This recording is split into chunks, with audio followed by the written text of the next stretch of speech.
Okay, നമുക്ക് അടുത്തതായിട്ട് നമ്മൾ അടുത്തൊരു ഗ്രഹത്തിലേക്ക് പോവാണ്. അതാണ് പ്രധാനപ്പെട്ട പോയിന്റ്, നമ്മൾ എപ്പോഴും പറയുന്നതാണ്. ആദ്യം അകലമാണ് 9.54 അസ്ട്രോണമിക്കൽ യൂണിറ്റാണ്. എത്രയാണ്? 9.54 അസ്ട്രോണമിക്കൽ യൂണിറ്റാണ്. ഭ്രമണകാലം എന്ന് പറയുന്നത് 10.2 മണിക്കൂറാണ്. എത്രയാണ്? 10.2 മണിക്കൂറാണ്. പരിക്രമണ കാലം എന്ന് പറയുന്നത് 29.54 വർഷമാണ്. അതാണ് ഏറ്റവും പ്രധാനപ്പെട്ട ഒരു ചോദ്യമാണ്. സാന്ദ്രത ഏറ്റവും കുറഞ്ഞ ഗ്രഹം. നമ്മൾ നേരത്തെ പഠിച്ചു, സാന്ദ്രത ഏറ്റവും കൂടിയ ഗ്രഹം ഏതാണ്? ഭൂമിയാണ്. സാന്ദ്രത ഏറ്റവും കുറഞ്ഞ ഗ്രഹം ഏതാണെന്ന് ചോദിച്ചാൽ ശനിയാണ്. അപ്പോൾ പ്രധാനപ്പെട്ട ചോദ്യമുണ്ട്, ജലത്തെക്കാളിലും ആർക്ക് സാന്ദ്രത കുറവാണ്? ശനിക്ക് സാന്ദ്രത കുറവാണ്. അതുകൊണ്ട് ഇങ്ങനെ ചോദ്യം കൂടെ ഉണ്ട്. ഒരു സ്വിമ്മിംഗ് പൂൾ കൊണ്ടുവന്ന് ഞാനിങ്ങനെ ശനിയെ കൊണ്ടുവന്നിട്ട് കഴിഞ്ഞാൽ ശനി എന്ത് ചെയ്യും? സ്വിമ്മിംഗ് പൂളിൽ പൊങ്ങിക്കിടക്കും എന്ന് പറഞ്ഞാൽ ജലത്തേക്കാൾ സാന്ദ്രത കുറവാണ്. ഇങ്ങനെ ചോദ്യമുണ്ട്. ജലത്തിൽ പൊങ്ങിക്കിടക്കുന്ന ഗ്രഹം ഏതാണെന്ന് ചോദിച്ചാൽ ഏതാണ്? ശനിയാണ്. ഓക്കെ, അതുപോലെ തന്നെ ഏറ്റവും ചൂട് കൂടിയ അകക്കാമ്പുള്ള ഗ്രഹം ഏതാണെന്ന് ചോദിച്ചാൽ ശനിയാണ്. നഗ്ന നേത്രങ്ങൾ കൊണ്ട് കാണാൻ കഴിയുന്ന ഏറ്റവും അകലെയുള്ള ഗ്രഹം എന്ന് ചോദിച്ചാലും എന്ത് തന്നെയാണ്? ശനിയാണ്.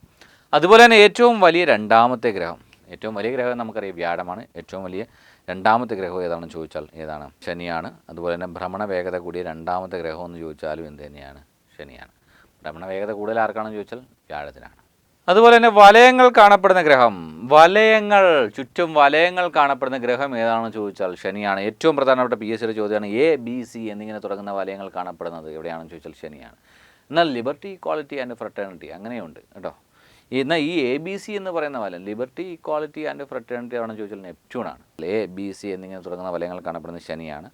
അതുപോലെ തന്നെ കരിമഴ പെയ്യുന്ന ഗ്രഹം ഏതാണെന്ന് ചോദിച്ചാൽ ശനിയാണ്. കരിമഴ പെയ്യുന്ന ഗ്രഹം ഏതാണെന്ന് ചോദിച്ചാൽ ഏതാണ്? ശനിയാണ്. സൂപ്പർ വിൻഡ് എന്ന കൊടുങ്കാറ്റ് വീശുന്ന ഗ്രഹം ഏതാണെന്ന് ചോദിച്ചാലും ശനിയാണ്.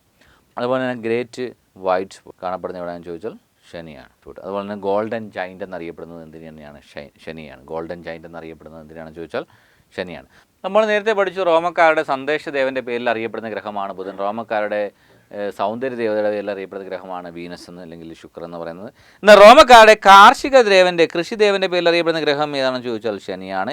ഏറ്റവും കൂടുതൽ ഉപഗ്രഹങ്ങളുള്ള ഗ്രഹം ഏതാണെന്ന് ചോദിച്ചാലും ശനിയാണ്. ശനിയുടെ ഏറ്റവും വലിയ ഉപഗ്രഹം ഏതാണെന്ന് ചോദിച്ചാൽ ടൈറ്റൻ ആണ്. നമുക്കറിയാം ഭൂമിയുടെ അപരൻ എന്നറിയപ്പെടുന്നത്, അതുപോലെ തന്നെ ഭൂമിയുടെ ഭൂതകാലം എന്നൊക്കെ അറിയപ്പെടുന്നത് ടൈറ്റനെയാണ്. ശനിയുടെ വലയങ്ങൾ ആദ്യമായി കണ്ടെത്തിയത് ആരാണെന്ന് ചോദിച്ചാൽ ഗലീലിയോ ആണ്. അപ്പോൾ ഉപഗ്രഹങ്ങളുമായി ബന്ധപ്പെട്ട്, ശനിയുമായി ബന്ധപ്പെട്ട് പഠിക്കാനുള്ള ഏറ്റവും കൂടുതൽ ഉപഗ്രഹങ്ങളുള്ള ഗ്രഹം ശനി. 82 ഉപഗ്രഹങ്ങളുണ്ട്. ശനിയുടെ ഏറ്റവും വലിയ ഉപഗ്രഹം ഏതാണെന്ന് ചോദിച്ചാൽ ടൈറ്റനാണ്. സൗരത്തിലെ രണ്ടാമത്തെ വലിയ ഉപഗ്രഹം. ടൈറ്റനെ കണ്ടെത്തിയതാണെന്ന് ചോദിച്ചാൽ ക്രിസ്ത്യൻ ഹൈജൻസ് ആണ്. ആരാണ്? ക്രിസ്ത്യൻ ഹൈജൻസ് ആണ്. നമുക്കറിയാം ക്രിസ്ത്യൻ ഹൈജൻസിനെയാണ് നമുക്ക് തരംഗ സിദ്ധാന്തം, പ്രകാശത്തിൻ്റെ തരംഗ സിദ്ധാന്തം അവതരിപ്പിച്ചാണെന്ന് ചോദിച്ചാലും ആര് തന്നെയാണ്? ക്രിസ്ത്യൻ ഹൈജൻസ് ആണ്. അതുപോലെ തന്നെ സമുദ്ര സാന്നിധ്യം കണ്ടെത്തിയ ശനിയുടെ ഉപഗ്രഹം ഏതാണെന്ന് ചോദിച്ചാൽ ഏതാണ്? ടൈറ്റൻ. ടൈറ്റനിലാണ് സൗരത്തിലെ ഏറ്റവും താഴ്ന്ന ഊഷ്മാവ് രേഖപ്പെടുത്തി. സൗരത്തിലെ ഏറ്റവും താഴ്ന്ന ഊഷ്മാവ് രേഖപ്പെടുത്തിയിട്ടുള്ളത് എവിടെയാണെന്ന് ചോദിച്ചാൽ ടൈറ്റനിലാണ്. ഭൂമിയുടെ പ്രധാനപ്പെട്ട ചോദ്യമാണ് ഭൂമിയുടെ ആഭരൻ, റെപ്ലിക്ക ഓഫ് ദി എർത്ത്, ഭൂമിയുടെ ഭൂതകാലം എന്നിങ്ങനെയൊക്കെ വിശേഷിക്കുന്നത് എന്തിനാണെന്ന് ചോദിച്ചാൽ ടൈറ്റനെയാണ്. അതുപോലെ തന്നെ ശനിയുടെ ഉപഗ്രഹങ്ങൾക്ക് ഗ്രീക്ക് പുരാണങ്ങളിലെ കഥാപാത്രങ്ങളുടെ പേരുകളാണ് നൽകിയത്. എക്സാമ്പിളാണ് പ്രോമിത്യൂസ്, അറ്റ്ലസ്, ഹെലൻ എന്നിവ ശനിയുടെ ഉപഗ്രഹങ്ങളാണ്. അതുപോലെ തന്നെ നമുക്കറിയാം ഡെത്ത് സ്റ്റാർ എന്നറിയപ്പെടുന്ന ഏതാണെന്ന് ചോദിച്ചാൽ മൈമസ് ആണ്. ഏതാണ്? മിമാസ് ആണ് ഡെത്ത് സ്റ്റാർ, മരണ നക്ഷത്രം എന്നറിയപ്പെടുന്നത്.